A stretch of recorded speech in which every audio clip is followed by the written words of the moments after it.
इस नए वीडियो में जिसमें हम लोग देखेंगे पार्ट 2 क्लास 6 साइंस का चैप्टर 4 का। तो आज हम लोग नया टॉपिक पढ़ेंगे जिसका नाम है प्रॉपर्टीज़ ऑफ मटेरियल्स। ओके, तो चलिए शुरू करते हैं। अगर आप चैनल पर नए हैं तो चैनल को सब्सक्राइब करें। तो यहाँ पे दिया हुआ है, have you ever wondered why a tumbler is not made with a piece of cloth?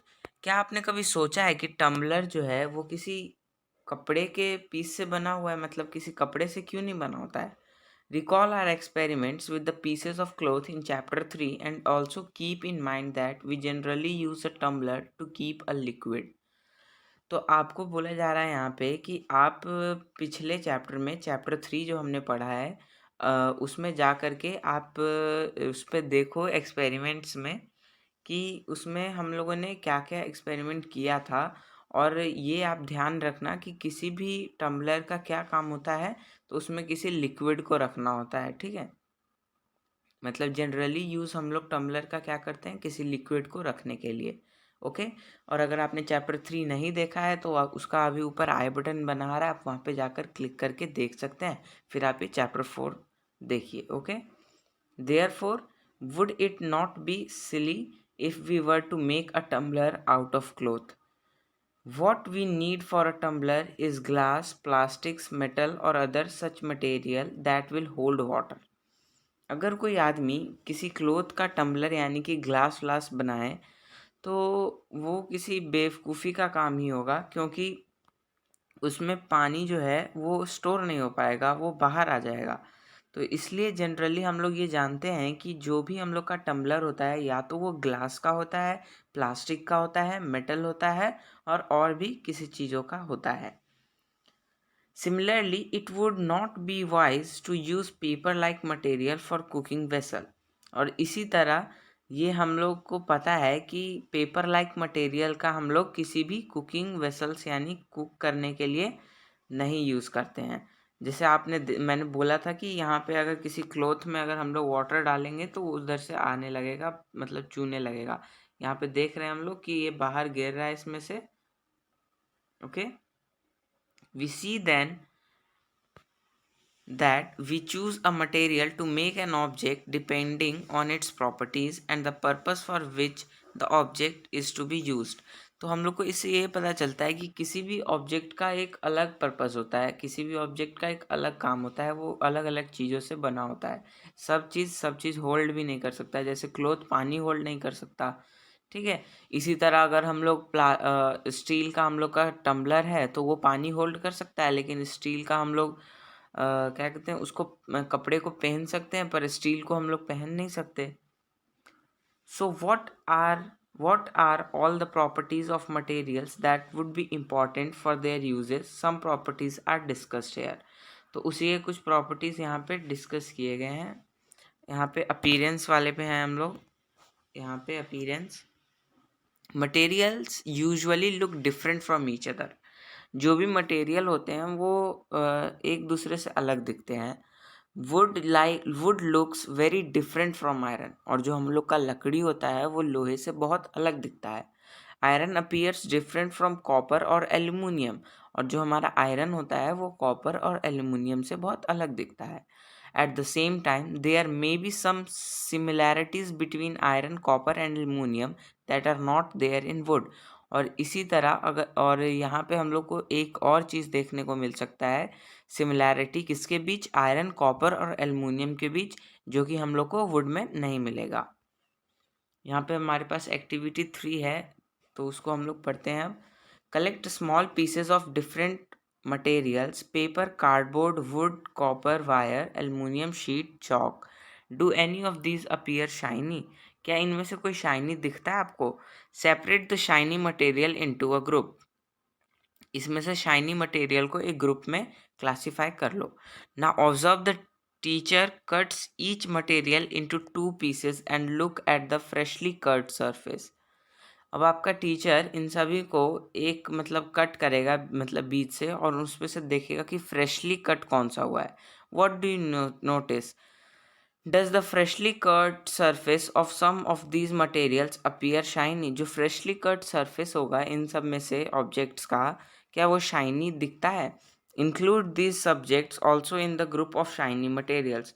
तो जो कट करने पे शाइनी दिखे उसको भी शाइनी वाले मटेरियल्स के ग्रुप में कंक्लूड कर लो, इंक्लूड कर लो। Do you notice such a shine or lustre in the other material? क्या आपने किसी तरह का मतलब चमकाहट देखा किसी भी मटेरियल में? Cut them any way as you can, और किसी भी तरह उसे काट लो जैसे आप काट सकते हो। Repeat this in the class with as many material as possible and make a list those with and without luster। और इसी तरह आप अपनी क्लास में जो भी मटेरियल्स हैं उन सभी को पॉसिबल जो है मटेरियल्स जिनको काट सको आप उनको काट करके चेक करो कि जो लस्टरस है जो शाइनी है उनको एक अलग ग्रुप में और जो नहीं है उनको अलग ग्रुप में क्लासीफाई कर लो। Instead of cutting, you can rub the surface of material with sandpaper to see it has luster। या फिर कटने की जगह आप एक काम कर सकते हो कि सैंड पेपर से उस मटेरियल को रब कर करके चेक कर सकते हो। ओके, तो यहाँ पे देखो इसने कट करके दिखाया है कि बीच में यहाँ पे शाइनी सरफेस है। यहाँ पे आप लोग देख सकते हो इस पार्ट में, एक सेकेंड, इस पार्ट में देख सकते हो कि शाइनी सरफेस है। ओके, हमारा नेक्स्ट पेज ये रहा। Materials that have such lustre are usually metals. और जो भी मटेरियल्स में इस तरह का लस्चर होता है उन्हें मेटल्स बोला जाता है। जैसे कि iron, copper, aluminium and gold are examples of metal. और जैसे कि आयरन के मेटल्स के एग्जांपल हैं यहाँ पे आयरन, कॉपर, एल्युमिनियम और gold. Some metals often lose their shine and appear dull. कुछ मेटल इस तरह के भी होते हैं जो अपना शाइनी पार्ट खो देते हैं, मतलब शाइनी उनका कैरेक्टरिस्टिक नहीं रहता है और वो डल दिखते हैं because of the action of air and moisture on them.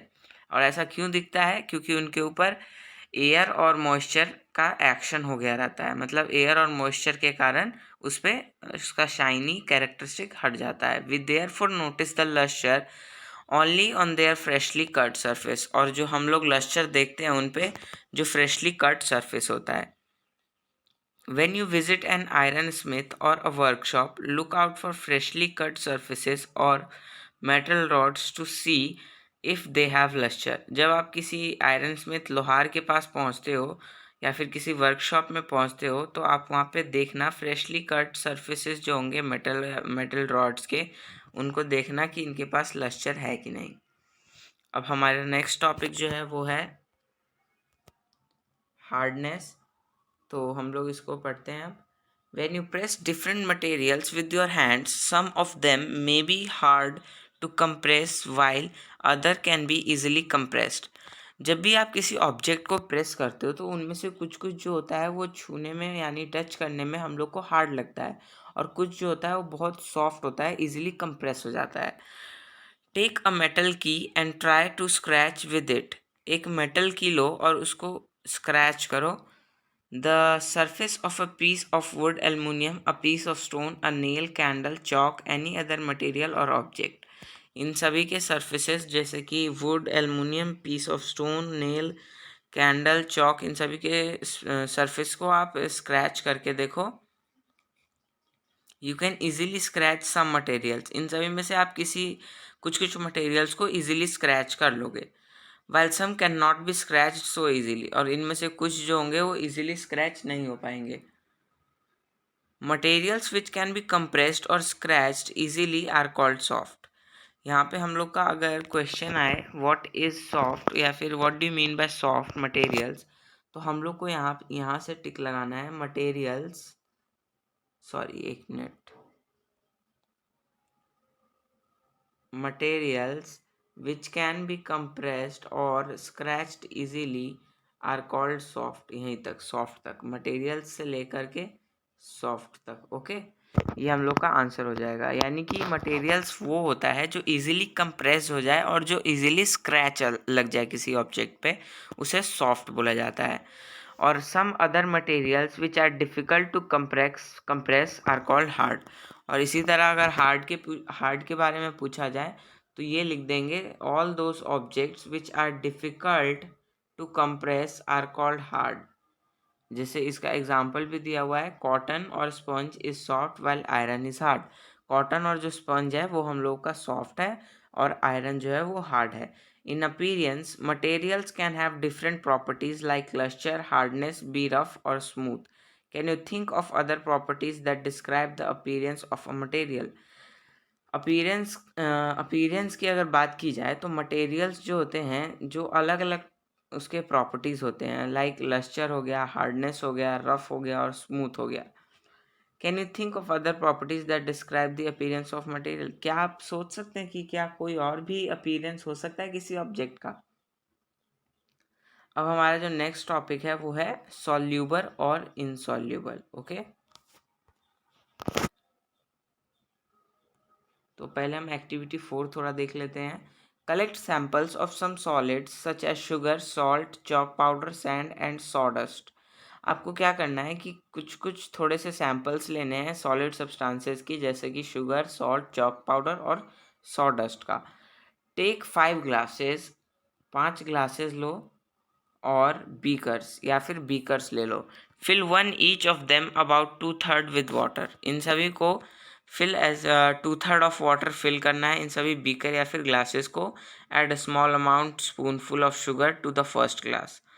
थोड़ा सा शुगर डालो फर्स्ट ग्लास में, फिर उसके बाद सॉल्ट टू द सेकेंड में सॉल्ट डाल दो, and similarly add small amounts of other substances into other glasses. और छोटे कम कम अमाउंट के सब्सटेंसेस डालो और सभी ग्लासेस में।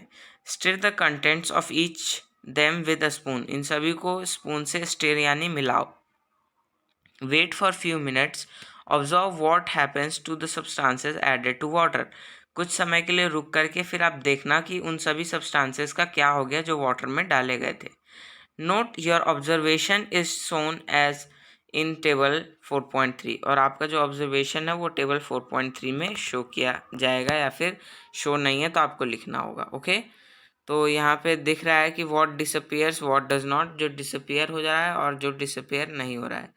तो 4.3 हम लोग को बोला गया है कि इसमें जो जो हमने आइटम डाला है वाटर में उसका ऑब्जर्वेशन हम लोग को लिखना है। तो यहाँ पे सॉल्ट का दिया हुआ है डिसअपियर्स कम्प्लीटली इन वाटर। तो हम लोग को इसमें इस वाले सेक्शन में, इस पूरे सेक्शन में हम लोग को क्या करना है कि लिखना है कि जो डिसअपियर हो जाएगा वाटर में और जो डिसअपियर नहीं होगा। ओके, तो यहाँ पे सॉल्ट के लिए दिया गया है कि वो वाटर में पूरे अच्छे तरीके से डिसअपियर हो जाता है। You will notice that some substances have completely disappeared or dissolved in water. We say that these substances are soluble. तो जो भी सब्सटेंस वाटर में इजीली मतलब डिसॉल्व हो जाता है उसको क्या बोला जाता है? Soluble. Other substances do not mix with the water and do not disappear even after we stir for a long time. These substances are insoluble in water. और कुछ सब्सटेंसेस ऐसे होते हैं जिनको वाटर में बहुत देर से रखा हुआ और मिलाया जा रहा है तब भी वो मतलब उसमें डिसॉल्व नहीं होते, तो उनको इनसॉल्यूबल बोला जाता है। Water plays an important role in the functioning of our body because it can dissolve a large number of substances.